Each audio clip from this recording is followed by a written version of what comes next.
Gates, president of the Chicago Teachers Union. She was recently elected the president of the Illinois Federation of Teachers. Welcome to the show. Thank you for having me on the show. Thank you so much for being here. Tell us a little bit about yourself. I'm a high school history teacher who's a mother of three. Sometimes I say four, don't tell my husband, because sometimes I count him. But I'm a Southsider. Like many other Chicagoans, my family left Mississippi, Sunflower County, in fact, and traveled up north to escape the fascism of Jim Crow. They wanted opportunity for themselves and they wanted opportunity for their children. And so they trekked up north. Like many other families, my grandfather found work in the industrial setting. He worked for auto factories. He worked for steel mills. And so that's how I get here, right? But beyond getting here, I'm a teacher. I wanted to become a teacher because I think that our young people hold a tremendous amount of promise. And my whole professional life has been dedicated to making sure that they are given priority, that they're given advocacy, and that they are resourced, nurtured, and loved in the way that they should be. Talk to me about your journey from educator to the president of the Chicago Teachers Union. That's a good question. You're going to make me think about my life. My journey, look, I think I was forced into this, to be perfectly honest with you.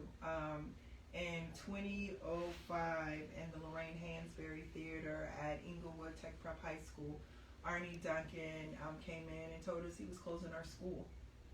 And it didn't seem fair. It didn't seem just.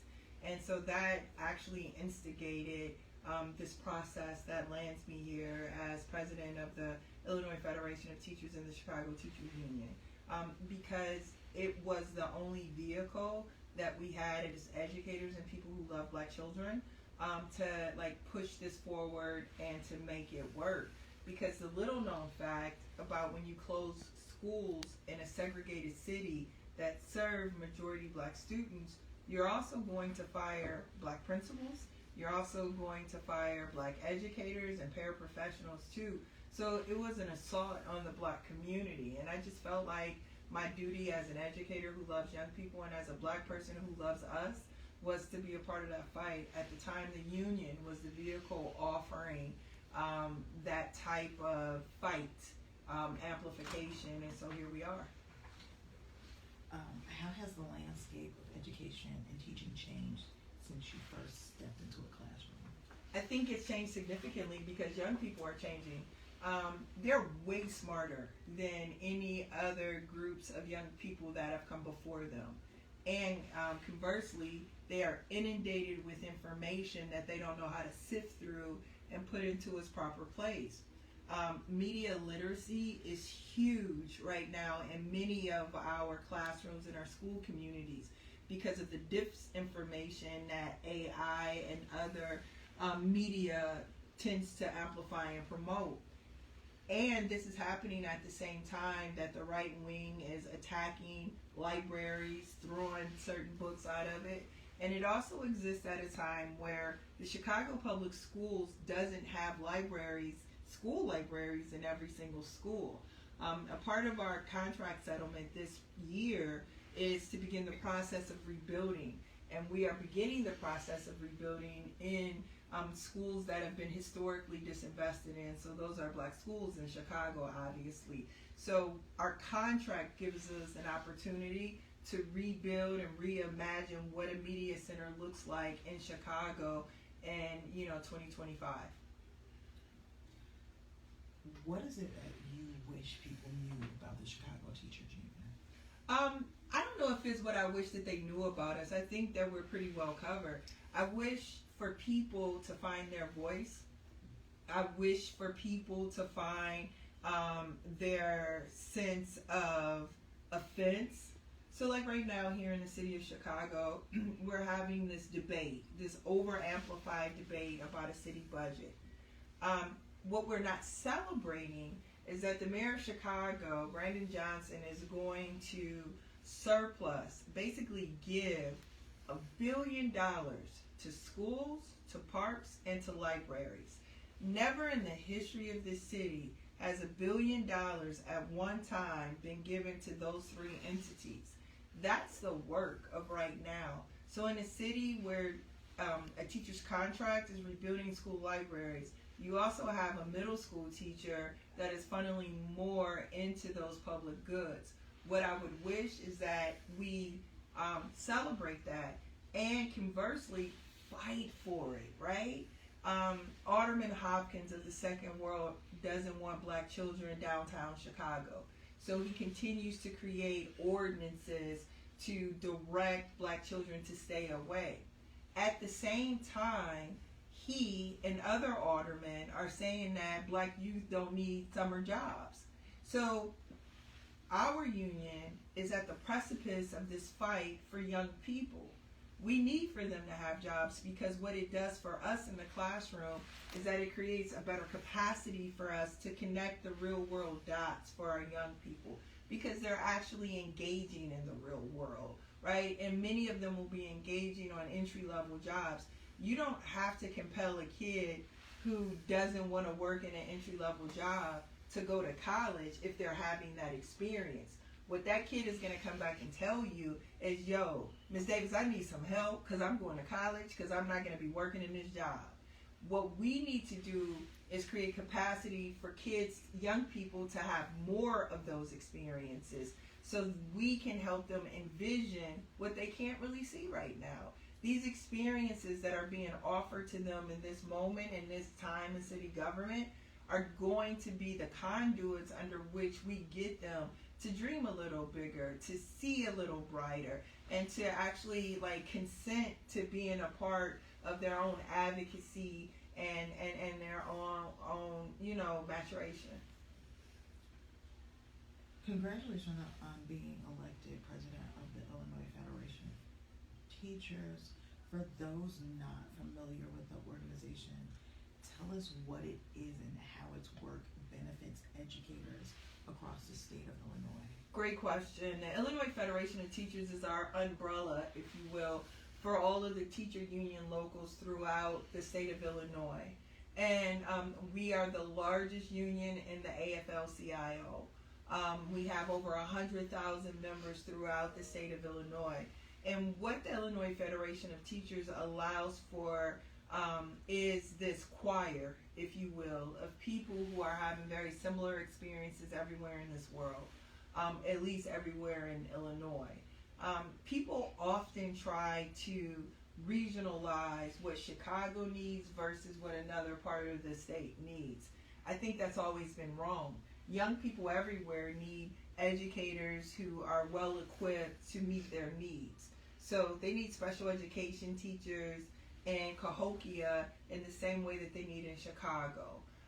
And being the president of the Illinois Federation of Teachers gives me the opportunity to help other people connect those dots, to see that this fight is about our governor actually funding our schools as per state statute. As you know, if you wrap up Chicago public schools, Rockford public schools, and Elgin public schools, the state of Illinois owes all three of those school districts $2 billion right now. And how do we live in a space of where we're always critiquing and tweaking young people, but we're not giving them the access, the supports, and the resources that they need in order to become what we so desperately need them to become right now? And so the Illinois Federation of Teachers allows us to narrate our own story. It allows us to break down the walls of geography and race and all of the other things that people try to give us as a reason that our solidarity can't be strong, tight, or powerful. I think that's what the Illinois Federation of Teachers gives way to. There are black kids all across Illinois. We can fight for them. There are special education students all across Illinois. We can fight for them. It gives us a bigger capacity to do good work. Why is it so important for you to advocate not only for the educators in Chicago, but now also advocate for the educators across the state of Illinois? Great question again, you're good. Sally Hill, she was my supervisor at Clemente. And Sally Hill, at the beginning of the year, would come into our classroom with our roster, and the roster would have their home phone numbers and their parent and or guardian number. And she would say, you got to call these people. You have to call these people, and you have to welcome them to the upcoming school year. Because the only reason why you're here is because they need you to be here. But if those young people aren't here, then you're not here either. What Mrs. Hill did for me in that moment is that she helped me understand that this is a connected community, that this community is dependent upon each other. And that's what a school is a school community. I can't fight for teachers and leave the people that the teachers are fighting for every single moment of that day on the curb. The fight is for the community of individuals that are in that school. And that's why we call it a school community. And that's why it's important to anchor our work in young people. Because if we're anchoring our work in those who need justice, those who need equity, those who need a smaller class size, a physical education class, a gymnasium that is renovated, all of the things that they need, we need too, because we're in community with one another. So saying that we're fighting for the community, I think is the best way of doing solidarity, because you just don't get the people who pay dues. You get the people who need the teachers. You get the families who depend and trust them, and you build community from that perspective. And this is about community building. Schools, if you think about one of the first social studies lessons you received as a student, it was probably in kindergarten. And that first lesson was defining community, identifying community, identifying the institutions and how they're connected in that community. And I believe that that's our work as unionists. Where can people go to find out more about the Chicago Teachers Union and the Illinois Federation of Teachers? Well, we're very active on social media. So IG, TikTok, even Facebook, if you're an old person like me. All of those spaces are readily available to learn that. We also have websites,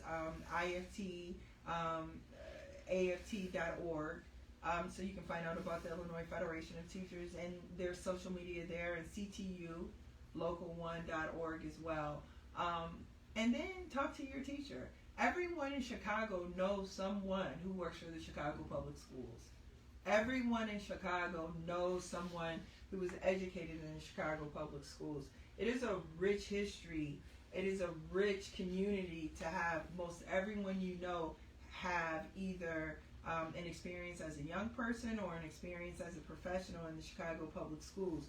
We actually have to love on CPS a little more because of how it connects us, how it is necessary for this city. And so ask a teacher, ask a school clerk, ask a TA, ask a school psychologist or a speech pathologist. Engage them on their school community and what's happening. It's the best way to understand and engage them on advocacy. Right now, we want people to vote for Mayor Johnson's budget. It is a budget that gives more to schools, it gives more to park districts, it gives more to the things that all of our young people need and our educators depend on. And by the way, we live in this city as well. Before we wrap up, is there anything else you'd like our audience to know? That we're accessible and that we're members of the community, and we want to even be bigger members of the community. It is important to know that educators, after they leave their classrooms, are also figuring out how to make a way for their students. So we get fair funding from the state of Illinois. They'll be on buses from January to May, going to Springfield, talking to their state reps, their state senators, challenging our Governor Pritzker to be there for them. Look, it's hard for everyone right now. Medicaid reimbursements to schools are going to become doggone non-existent. We don't have the same types of guardrails around making sure that our special education students receive their services. We need each other. We're in a time of crisis. You have a federal government that is dismantling all that we have earned over time, all that we have built up over time. And so we're going to need the community of educators, of students, of their families, all of our families in Chicago and Springfield saying a couple of things. One, we know you're not the federal government, but as a state government, you get to do a little more. And we're going to be asking for them to do more, and we're going to ask our partners in this group project of democracy to do that. It's not just the people in the neighborhoods, it's also the people in the skyscrapers, downtown. We need more of their sweat equity, more of their participation in this fight to fund our schools, to keep our city whole, and to embrace our young people. Thank you. Thank you.